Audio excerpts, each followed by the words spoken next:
राधे राधे दोस्तों। आज हम आपको सुनाएंगे एक बूढ़ी माँ और उसके लालची बेटे बहू की कहानी। जब बूढ़ी माँ ने सिखाया अपने बेटे बहू को सबक। अगर आप हमारे चैनल पर नए हैं तो प्लीज़ हमारे चैनल को सब्सक्राइब करें, वीडियो को लाइक करें और शेयर करें। रमा जी के एक बेटा विशाल और बहू कविता थी, लेकिन रमा जी उनके साथ अब नहीं रहती थी। रमा जी वृद्धाश्रम में रहती थी। रमा जी अपने वृद्धाश्रम में अपनी तरह की ही औरतों के साथ बैठी हुई बातें कर रही थी। तभी उनकी एक सहेली कांति देवी ने कहा, रमा बहन, आपके बेटे बहू तो इतने अच्छे हैं, लेकिन फिर आप पता नहीं क्यों यहाँ वृद्धाश्रम में क्यों चली आई। आपके बेटे बहू तो आपको लेने के लिए भी आए थे, लेकिन बहन फिर भी आप उनके साथ क्यों नहीं गई। और एक देखो हमारे बहू बेटा हैं कि हमसे कभी मिलने तो आते ही नहीं है, ले जाना तो बहुत दूर।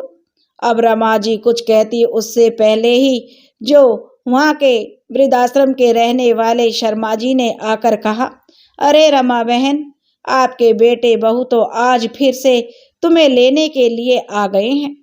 अब अपने बेटे और बहू का नाम सुनते ही रमा जी के चेहरे पर गुस्सा छलक आया और वो वहां से उठकर अपने कमरे में चली गईं। तो वहां बैठे हुए सभी लोग रमा जी को देखकर हैरान रह गए कि ये भला कैसी औरत है।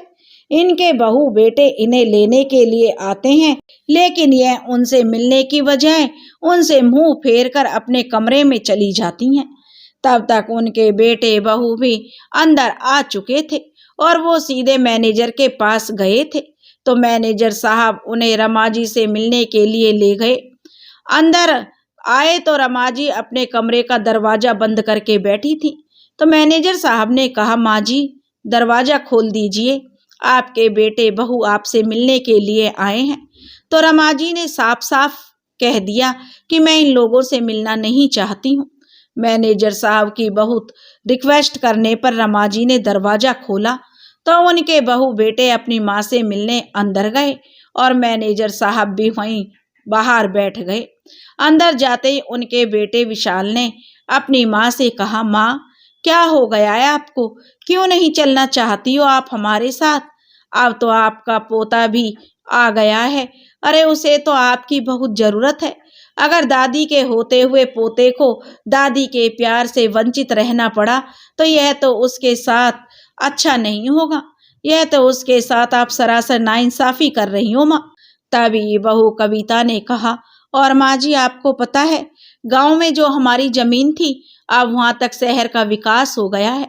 अब तो उस जमीन की कीमत करोड़ों रुपए हो गई है माँ जी। बेटे बहू की बातें सुनकर रमा जी उनका लालच भी समझ गई कि वो उन्हें क्यों ले जाना चाहते हैं।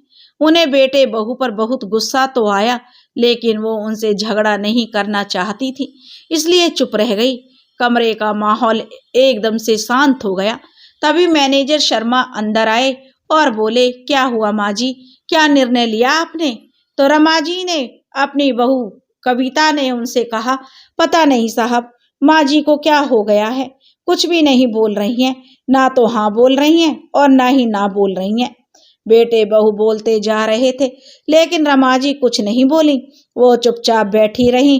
तो उनके बेटे विशाल और बहू झुंझलाते हुए वहां से उठकर बाहर आ गए और अपनी कार में बैठकर घर चले गए। उनके जाने के बाद भी रमा जी के चेहरे पर ना तो गुस्से के भाव थे और ना ही निराशा के। वो एकदम से शांत बैठी रही। उनकी चुप्पी को तोड़ने के लिए मैनेजर साहब बोले, एक बात बताओ माँ जी, आप बड़ी किस्मत वाली हैं जो बड़े बहू और बेटे आपको उतने दिनों से बार बार घर ले जाने के लिए आ रहे हैं और आप हर बार मना कर देती हैं। वरना आप वृद्धाश्रम के बाकी लोगों को देखिए, किसी के बेटे बहू उनसे मिलने तक भी नहीं आते हैं।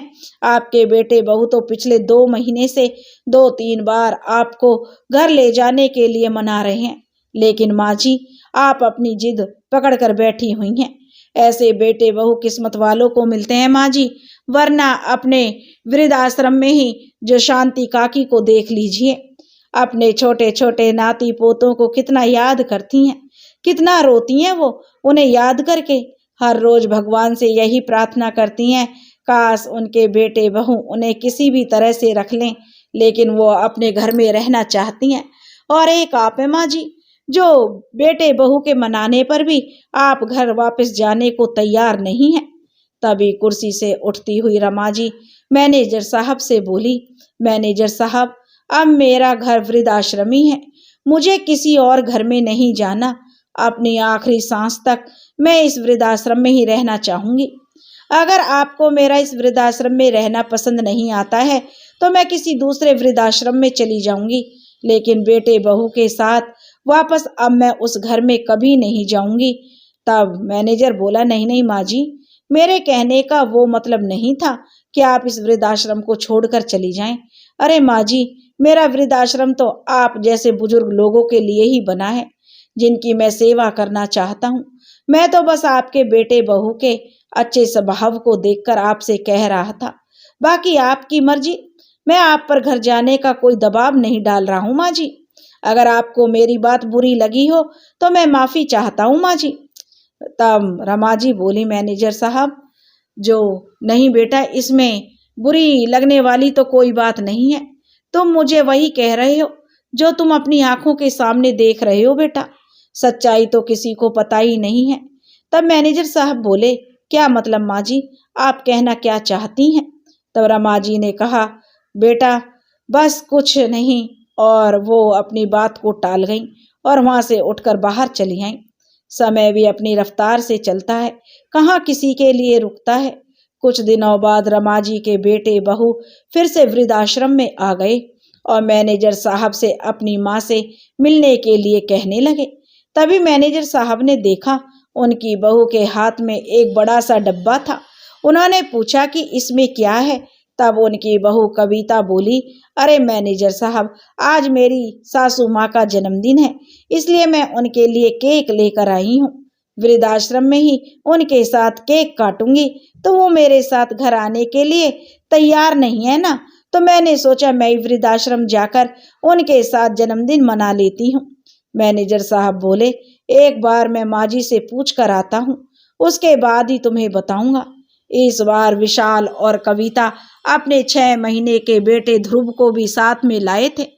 मैनेजर साहब अब रमा जी के कमरे में गए और बोले, माताजी, आपके बेटे बहू आपका जन्मदिन मनाने के लिए यहाँ पर आए हुए हैं। तो रमा जी ने बेटे बहू से मिलने से साफ साफ मना कर दिया और पिछली बार की तरह अपने कमरे का दरवाजा बंद करके बैठ गई। लेकिन इधर उनकी बहू कविता तो उनसे मिलने की रट लगाए बैठी थी कि चाहे जो कुछ हो जाए, वो अपनी सासू माँ के साथ जन्मदिन मनाकर और केक काटकर ही घर जाएगी। अब तो वृद्धाश्रम में रहने वाले बाकी बुजुर्गों को लगने लगा कि सच में ही रमा जी के बेटे बहू तो बहुत अच्छे हैं, लेकिन रमा जी के अंदर जरा भी दया नहीं है। वो बड़ी पत्थर दिल है। जब बेटे बहू इतनी मिन्नतें कर रहे हैं उन्हें घर ले जाने की, तो उन्हें अपने घर चले जाना चाहिए। पता नहीं क्यों फालतू की रट लगा कर बैठी हैं। अगर हमारे बेटे बहू हमें लेने आते तो हम तो खुशी खुशी उनके साथ चले जाते। तभी उनमें से एक ने कहा, ऐसी भी कोई माँ हुई भला जो अपने बेटे बहू को बार बार आने पर मजबूर कर रही है? तो दूसरे ने कहा, अरे अपने बेटे बहू तो छोड़िए, अपने नन्हे से पोते को भी देखना नहीं चाहती। पता नहीं कैसी दादी है जो अपने परिवार से दूर भाग रही है। बाहर सब लोगों के मुंह से अपने बारे में उल्टी सीधी बातें सुनकर रमा जी कमरे के बाहर आई और बहू के हाथ से केक का डब्बा उठाकर दूर फेंक कर मारा और फिर गुस्से में बोली, मैनेजर साहब, मैंने आपको पहले ही मना कर दिया था, मुझे अपने बेटे बहू से नहीं मिलना है। फिर क्यों ये लोग बार बार आकर मुझे यहाँ परेशान कर रहे हैं?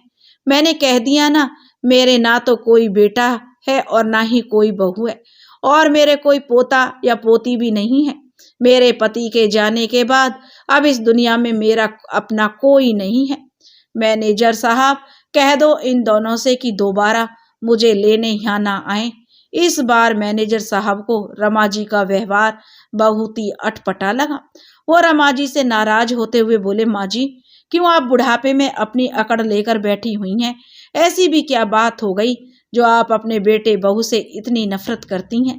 यहाँ सब लोग देख रहे हैं कि आपके बेटे बहू कितने अच्छे हैं, जो आपका जन्मदिन मनाने के लिए यहाँ वृद्धाश्रम में आ गए हैं।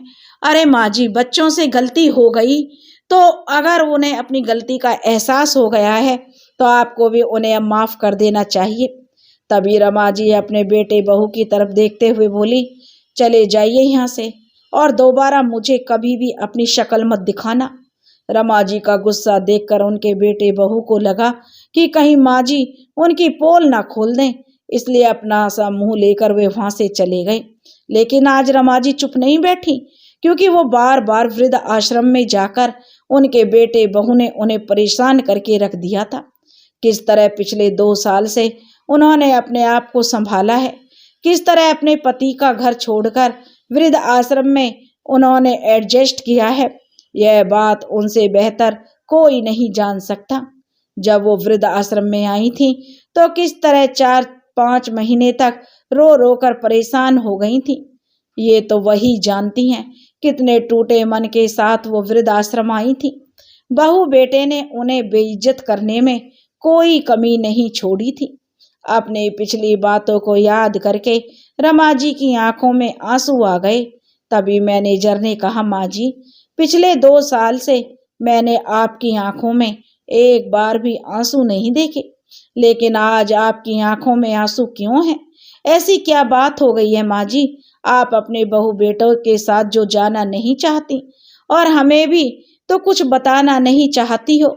अगर कुछ बात है तो आप अपने दिल में जो छुपाए हुए हैं, ऐसे लग रहा है मानो दुखों का समुंदर है जिसे आज तक हम सब नहीं देख पाए हैं। हम आपके दुख से अनजान हैं माँ जी। आसपास खड़े सभी लोग कहने लगे, हाँ रमा जी, ऐसा क्या हुआ था आपके साथ जिसकी वजह से आप अपने बेटा बहू के साथ जाना नहीं चाहती हो? कुछ तो ऐसा हुआ है रमा जी जिसकी वजह से आपको इतना कठोर बनना पड़ा है। उन सब की बातें सुनकर रमा जी अब सारी बातों को बताना चाहती थी, क्योंकि बार बार बेटे बहू का आना उन्हें बिल्कुल भी अच्छा नहीं लग रहा था। जब भी बहू बेटे का चेहरा देखती तो उन्हें बड़ा गुस्सा आता था। रमा जी मैनेजर से कहने लगी, बेटा, तुम जिस बेटे को इतना अच्छा कह रहे हो, तुम्हें उनकी हकीकत पता नहीं है। आज जितने अच्छे बनकर वे दोनों मेरे लिए केक लेकर आए हैं, 2 साल पहले इसी बहू ने मेरे मुंह पर केक फेंक कर मारा था। मेरे ही घर में मेरा सांस लेना मुश्किल कर दिया था। अपने ही घर में मैं घुट घुट कर जी रही थी। मेरी शादी के 4 साल बाद मेरे बेटे विशाल का जन्म हुआ था। उसके पैदा होने पर हम दोनों पति पत्नी खुशी से फूला नहीं समा रहे थे। मेरे पति लोगों के खेतों में मजदूरी करते थे। बड़ी मुश्किल से पैसे जोड़ जोड़ कर हम दोनों ने अपने बेटे को पढ़ाया लिखाया, क्योंकि पैसों के अभाव में जिंदगी कितनी मुश्किल भरी होती है, ये हम दोनों पति पत्नी बहुत अच्छे से जानते थे। इसलिए अपने बेटे को पढ़ाकर हम इस काबिल बनाना चाहते थे कि उसे अच्छी सी नौकरी मिल जाए, और एक एक पैसा बचाकर हमने अपने बेटे को पढ़ाया। जब विशाल शहर पढ़ने गया तो पैसों की कमी पड़ गई, तो मैंने भी लोगों के घरों में जाकर झाड़ू पोछा और बर्तन साफ करने का काम करने लगी थी। तब जाकर मेरे बेटे की पढ़ाई हो पाई, और भगवान की दया से एक दिन मेरे बेटे की नौकरी भी लग गई। नौकरी के बाद बेटे की शादी के लिए भी बहुत अच्छे अच्छे रिश्ते आने लगे, लेकिन बेटे को कविता बहुत पसंद थी, सो हमने उसकी पसंद को ही अपनी पसंद स्वीकार कर लिया और उसकी शादी कविता से करवा दी। हम दोनों पति पत्नी ने पूरी उम्र बहुत काम किया था। बुढ़ापे में मेरे पति के घुटनों में बहुत दर्द रहने लगा था, जिससे उन्होंने लोगों के यहाँ मजदूरी का काम बंद कर दिया था। उनकी तबीयत को देखते हुए मैंने भी अपने पति से कहा कि अब तो हमारे बेटे की नौकरी लग गई है और घर में इतने पैसे हैं कि भगवान की दया से हम अच्छे से रह सकते हैं, और आपके पास भी कुछ पैसे बचे हुए हैं जिससे हम अपने पुराने घर को नया बनवा लेंगे। थोड़े बहुत पैसे की मदद बेटा भी कर देगा। लेकिन बहू बेटे को यह बात समझ नहीं आई। उन्हें तो ये रास ही नहीं आई कि बेटे बहू ने घर बनवाने के लिए तो मना नहीं किया, लेकिन पिताजी की मजदूरी पर न जाने से जो बेटे बहू दोनों भड़क गए और बोले, पिताजी मजदूरी करने नहीं जा रहे तो अभी उन्हें मजदूरी करनी चाहिए, क्यों नहीं जा रहे हैं? अभी उनकी उम्र ही कितनी हुई है। अभी से अगर वो हाथ पर हाथ रखकर बैठ जाएंगे तो घर के इतने सारे खर्च कैसे चलेंगे? तो बहू फिर से बोली, हाँ माँ जी, एक मेरे पति अकेले कमाने वाले और तुम दोनों के खर्चे भी कम नहीं है।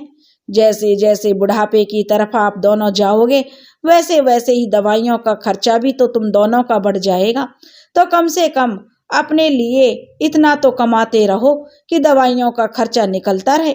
यह सुनकर रमा जी को गुस्सा आ गया और वो अपने बेटे विशाल से बोली, कैसी बातें कर रहे हो विशाल?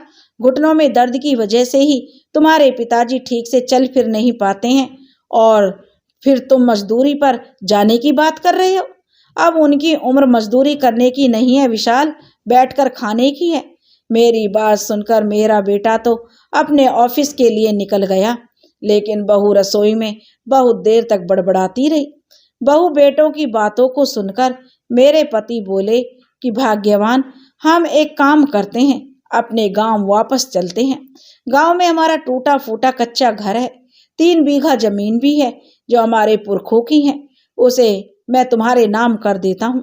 कल को अगर मैं ना रहूं और तुम्हें कुछ पैसों की जरूरत पड़ी तो तुम उस जमीन से अपनी दवाइयों के खर्चे तो निकाल पाओगी। तब मैं कहने लगी, जी आप ये कैसी बातें कर रहे हो, शुभ शुभ बोलो, अगर आप ही नहीं रहोगे तो मैं यहाँ अकेली क्या करूंगी? रमा जी ने उन्हें डांटते हुए कहा था, लेकिन उनके पति नहीं माने, क्योंकि आज जो कुछ भी हुआ था उसे देखकर वो आगे की जो परिस्थितियों को बहुत अच्छी तरह से समझ गए थे। इसलिए दोनों पति पत्नी किसी काम का बहाना लेकर अपने गांव चले गए और वो जमीन रमा जी के पति श्यामलाल जी ने रमा जी के नाम कर दी। इधर बेटे बहू को इस बात की भनक भी नहीं लगी, बल्कि वो तो उल्टा इस बात से खुश हो रहे थे। चलो अच्छा हुआ, बूढ़े बुढ़िया हफ्ते भर के लिए गांव चले गए।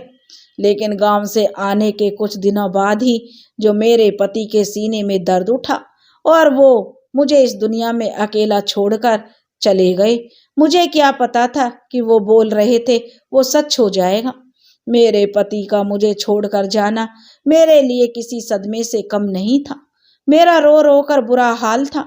मैं अपने पति के जाने के सदमे से उभर भी नहीं पाई थी कि मुझे मेरे बेटे विशाल और बहू कविता का दूसरा ही रूप देखने को मिला। पति को गए हुए 1 महीना भी नहीं गुजरा था कि एक दिन मेरा बेटा विशाल मेरे कमरे में आया और मुझ पर चिल्लाते हुए बोला, क्या माँ, पूरे दिन कमरे में बैठी रहती हो? बेचारी कविता काम में लगी रहती है, कुछ तो घर के काम धाम देख लिया करो। अब जो चला गया है वो वापस तो नहीं आएगा, इसलिए इस कमरे से निकलकर घर के काम काज में हाथ बटाया करो। अपने बेटे की ऐसी बातों से मैं अंदर तक टूट गई। मन करता कि मैं पति के साथ ही इस दुनिया से चली क्यों नहीं गई। अगर उनके साथ चली जाती तो कितना अच्छा होता, लेकिन भगवान के सामने किसी की नहीं चलती। बहू के रूखे व्यवहार को देखकर मन ना होते हुए भी मैं जो घर के कामों में लग जाती थी। बेटे बहू को मेरे दुख दर्द से कोई मतलब नहीं था, वो तो बस अपनी दुनिया में मगन थे। धीरे धीरे मैं भी अपने गम को भुलाकर जिंदगी जीने की कोशिश कर रही थी कि तभी एक दिन बहू ने अपने जन्मदिन की पार्टी रखी और अपनी सारी सहेलियों को घर पर बुलाया। जिस दिन बहू का जन्मदिन था, इत्तेफाक से उसी दिन मेरा भी जन्मदिन पड़ता था। घर का सारा खाना भी मैंने ही बनाया था और मेरी बहू कविता की सारी सहेलियां घर पर आ गई थी। शाम होते होते मेरा बेटा विशाल भी अपने ऑफिस से घर आ गया था। जब केक काटने की बारी आई तो कविता बहू ने अकेले ही केक काट दिया और पास खड़े मेरे बेटे विशाल ने उसे सोने के कंगन गिफ्ट में दे दिए थे, जिसे देखकर कविता बहू खुशी से उछल पड़ी थी और वहां से दूर एक कोने में मैं खड़ी हुई है सब चुपचाप देख रही थी। मेरी आंखों में आंसू छलक आए थे, इसलिए नहीं बेटे कि बहू को बेटे ने इतना महंगा उपहार दिया, बल्कि इसलिए कि बेटे को माँ का जन्मदिन तक याद नहीं था। तभी बेटा मुझे आवाज देते हुए बोला, अरे माँ जल्दी करो, सभी लोगों के खाने का इंतजाम करो। केक तो हमने काट लिया है और पहले सबको कोल्ड ड्रिंक्स दे दो, उसके बाद ये केक ले जाओ और प्लेट में रखकर सबको दे दो। उस समय मुझे ऐसा लग रहा था कि मैं उसकी माँ नहीं घर की काम वाली हूँ। मैंने भी उस दिन हिम्मत करके सभी लोगों को खाना सर्व करने से मना कर दिया और अपने कमरे में आ गई, जिसे सुनकर मेरे बेटे बहू दनाते हुए मेरे पीछे पीछे मेरे कमरे में आ गए और गुस्से में बोले, ये क्या तरीका है माँ, कमरे में आकर मुंह फुलाकर बैठ गई हो? घर में इतने सारे मेहमान आए हैं, उनका खाना पीना देखो। तब मैंने कहा, बेटा वो सब तुम्हारे मेहमान हैं तो तुम ही देखो, मैं ये सब नहीं देख सकती। मेरा काम करने से मना करना मेरे बेटे विशाल को अच्छा नहीं लगा और मेरा बेटा विशाल गुस्से में बोला, माँ ये फालतू की बातें क्यों कर रही हो, ऐसा क्या हो गया आपको? बेटा मैंने कहा, विशाल आज मेरा भी जन्मदिन था। मैं इतना ही कह पाई कि बहू कविता चिल्लाते हुए बोली, ओहो आज बुढ़िया का भी जन्मदिन था और इसका केक नहीं काटा, इसलिए बुढ़िया चिढ़ गई। कोई बात नहीं बुढ़िया, मैं केक कमरे में लेकर आती हूँ और इधर ही तुम्हारा केक कटवा देती हूँ। मैंने कहा, नहीं बहू, मुझे कोई केक नहीं काटना और न ही मैंने पहले कभी जन्मदिन पर केक काटा है। मैंने कहा, लेकिन तभी बहू कटा हुआ केक उठाकर मेरे पास ले आई और मेरा पूरा मुंह केक से भर दिया। मैंने कहा, ये क्या कर रही हो कविता, मेरे नाक और मुंह में जो केक भर दिया, सांस भी मैं नहीं ले पा रही हूँ। तब वह कहने लगी, क्यों माँ जी, तुम्हें तो केक काटने का और जन्मदिन मनाने का बड़ा शौक हो रहा है ना, तो अब काटो केक और लगाओ अपने मुंह पर। आजकल के बच्चे ऐसे ही तो जन्मदिन मनाते हैं, क्यों बुढ़िया केक को काट कर मुंह पर लगाते हैं, तो वही तो मैं कर रही हूँ। मैं कहने लगी, विशाल बेटा मुझे कुछ दिखाई नहीं दे रहा, मेरी आंखों में जलन हो रही है। विशाल झटके से हाथ पकड़कर मुझे बाथरूम में लेकर गया और बोला, ये रहा पानी और बाल्टी, जल्दी से मुंह धो लो और बाहर काम करने के लिए आ जाओ। लेकिन मैं मुंह धोकर अपने कमरे में आकर बैठ गई और अंदर से कुंडी बंद कर ली। तो मेरे बेटे विशाल और बहू कविता ने मुझे बहुत खरी खोटी सुनाई और सुबह होने तक दोनों ने मुझे वृद्धाश्रम भेजने की तैयारी कर ली। विशाल ने मेरे पास आकर कहा, चलो माँ, अगर आप यहाँ कोई काम नहीं करोगी तो मेरे घर में आपके लिए कोई जगह नहीं है, चलो मैं छोड़कर आता हूँ आपको। बेटे बहू की बात सुनकर जो रमा जी ने अपने दिल को समझा लिया कि भले ही वृद्धाश्रम में रहना मंजूर है, लेकिन बेटे बहू के घर की नौकरानी नहीं बनेगी। यही सोचकर रमा जी ने वृद्धाश्रम में रहना स्वीकार कर लिया और उनके बेटे बहू उन्हें वृद्धाश्रम में छोड़कर चले गए।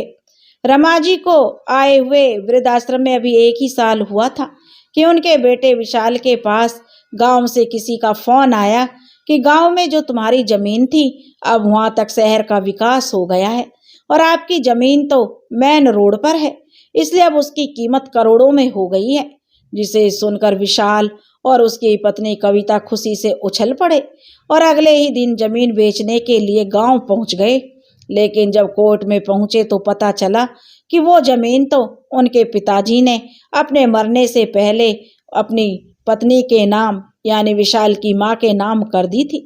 जिसे सुनकर बेटा विशाल और बहू कविता के पैरों तले जमीन खिसक गई और वे चौंकते हुए एक दूसरे की तरफ देखने लगे कि अब क्या होगा। खैर वहां से वो अपना सा मुंह लेकर दोनों वापस लौट आए अपने घर और तिड़कमबाजी लगाने लगे कि उस बुढ़िया को वापस कैसे लाया जाए। तभी विशाल के दिमाग में एक आइडिया आया और उसने कहा कि थोड़े दिन में हमारा बच्चा इस दुनिया में आने वाला है और उसके बहाने से हम उस बुढ़िया को यहाँ ले आएंगे और अपने पोता या पोती की खुशखबरी सुनकर बुढ़िया भी आने से मना नहीं करेगी। यही सोचकर दोनों बेटे बहू आगे की प्लानिंग करने में लग गए। समय बीता तो विशाल के यहाँ एक बेटे का जन्म हुआ। अब तो उन्हें माँ को वृद्धाश्रम से वापस लाने का एक बहाना मिल गया और पोते के नाम पर वृद्धाश्रम में जाकर बार बार रमा जी को इमोशनली ब्लैकमेल करने लगे। इस तरह से रमा जी भी बहुत अच्छे से समझ रही थी, क्योंकि बहू कविता पहली मुलाकात में ही उन्हें गांव की जमीन तक शहर के विकास वाली बात बता चुकी थी। उन्हें सब समझ आ गया कि बेटे बहू उन्हें घर वापस क्यों लाना चाहते हैं। उनके बेटे को भी फ्री में संभालने वाली एक आया जो मिल जाएगी। बस यही वजह है मैनेजर साहब जो मैं बेटे बहू के पास नहीं जाना चाहती हूँ। आप लोगों को लगता है कि मेरे बेटे बहू मुझे बहुत इज्जत देते हैं और इसलिए मुझे घर ले जाना चाहते हैं, लेकिन ऐसी कोई बात नहीं है बेटा। वो तो मुझे सिर्फ अपने बेटे की आया बनाकर और गांव में शहर के विकास वाली जमीन को बेचकर पैसे हड़पना चाहते हैं, और जैसे ही उनका ये काम हो जाएगा वो मुझे फिर से जैसे दूध में से मक्खी को निकालकर फेंक दिया जाता है उसी तरह से मुझे फेंक देंगे। वैसे भी मुझे बेइज्जत करके घर से निकाल देंगे और मैं बार बार बेइज्जती नहीं कराना चाहती हूँ बेटा। अब इस वृद्ध आश्रम में ही मेरा मन लग गया है। अब मैं आखिरी सांस तक यहीं रहना चाहती हूँ। रमा जी की बातें सुनकर मैनेजर की भी आंखों में आंसू आ गए। आसपास जितने भी लोग बैठे थे सभी भावुक हो गए और बोले, हमें माफ कर दो रमा बहन, हमने आपको गलत समझा, लेकिन आज के बाद आपसे कोई कुछ नहीं कहेगा। आप आराम से यहाँ रहिए। वहाँ बैठे सभी लोगों ने रमा जी से माफी मांगी तो रमा जी बोली, आप सबकी कोई गलती नहीं है। आपने तो वही कहा जो आपने अपनी आंखों से देखा, लेकिन सच्चाई तो कुछ और रही थी। ऐसे ही धीरे धीरे फिर से 1 महीना और गुजर गया कि एक दिन रमा जी के बेटे विशाल और बहू फिर से रमा जी को लेने के लिए वृद्धाश्रम में आ गए, क्योंकि उन्हें तो जमीन का जो लालच हो रहा था। लेकिन इस बार मैनेजर ने भी उन दोनों को आने का इंतजार जो कर रहे थे। मैनेजर भी चाहते थे अब की बार जो रमा जी के बेटे बहू से बातें करे। जैसे ही उन दोनों को देखा तो मैनेजर साहब ने पुलिस को फोन कर दिया। तभी विशाल और कविता मैनेजर साहब के पास आए और बोले, साहब मेरी माँ कहाँ है? आज हम उन्हें हर हाल में घर लेकर जाएंगे। आज मैनेजर साहब को विशाल और कविता के स्वभाव में उनका असली रूप दिखाई दे रहा था। वो जमीन के लालच में अब अच्छाई का मुखौटा उतार कर जबरदस्ती पर उतर आए थे। तभी रमा जी उन्हें अपने कमरे में जाती हुई दिखाई दी तो जल्दी से दौड़कर विशाल उनके पास गया और रमा जी का हाथ पकड़कर जबरदस्ती कार के पास ले आया और बोला, चलो माँ, तुम्हें 10 बार मनाने मैं आ गया हूँ, लेकिन तुम मानती ही नहीं हो। आज तुम्हें जबरदस्ती लेकर ही जाऊंगा। तभी अपने सामने पुलिस को देखकर विशाल और कविता की सिट्टी पिट्टी गुम हो गई। तभी पीछे से वृद्ध आश्रम के मैनेजर ने कहा, इंस्पेक्टर साहब, मैंने ही आपको फोन किया था, गिरफ्तार कर लीजिए इन दोनों को। जबरदस्ती एक वृद्ध महिला को परेशान कर रहे हैं और देखिए उनकी मर्जी के खिलाफ घर ले जाने की कोशिश कर रहे हैं।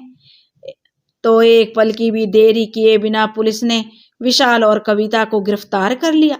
तो विशाल ने चिल्लाते हुए कहा, माँ, यह तुम सही नहीं कर रही हो। करोड़ों की जमीन लेकर कहाँ जाओगी? और वैसे भी तुम्हारे पैर अब कब्र में लटके हुए हैं। आज नहीं तो कल वो जमीन तो मेरी ही होगी। फिर देखता हूँ कौन रोकता है मुझे वो जमीन लेने से। तब वह कहने लगी, रमा जी बेटा, तुम्हारी नीयत तो मुझे पहले ही पता चल गई थी, इसलिए कल ही मैं उस जमीन को बेचने के लिए गांव जा रही हूँ और उसके सारे पैसे इस वृद्ध आश्रम में लगाऊंगी, क्योंकि तुम्हारे जैसे नालायक बेटे इस दुनिया में बहुत हैं जो अपने माँ बाप को घर से बेघर कर देते हैं। उन्हीं के लिए इस वृद्ध आश्रम में और कमरे बनाऊंगी। जितने भी पैसे आएंगे पूरे वृद्ध आश्रम में लगाऊंगी, लेकिन तुम लोगों को एक फूटी कौड़ी भी नहीं लेने दूंगी। विशाल बोला, नहीं माँ, तुम ऐसा कुछ नहीं कर सकती हो। और विशाल और कविता चिल्लाते हुए रह गए। रमा जी ने उनकी एक नहीं सुनी और इंस्पेक्टर से कहा, इंस्पेक्टर साहब, ले जाइए इन्हें मेरी नजरों के सामने से। तब इंस्पेक्टर साहब उन्हें लेकर चले गए और अगले ही दिन रमा जी ने अपने गांव जाकर उस जमीन को बेच दिया और उस पैसे से वृद्ध आश्रम में और कमरे बनवाने के लिए पैसे दे दिए। सुख सुविधाओं से पूर्ण एक नया वृद्धाश्रम बनवा दिया और खुद भी सगुन के साथ वृद्धाश्रम में रहने लगी। दोस्तों, अगर आपको यह कहानी पसंद आई हो तो प्लीज़ हमारे चैनल को सब्सक्राइब करें, वीडियो को लाइक करें और शेयर करें और कमेंट्स करके हमें बताएं कि जो रमा जी ने किया क्या वह सही किया या गलत। राधे राधे।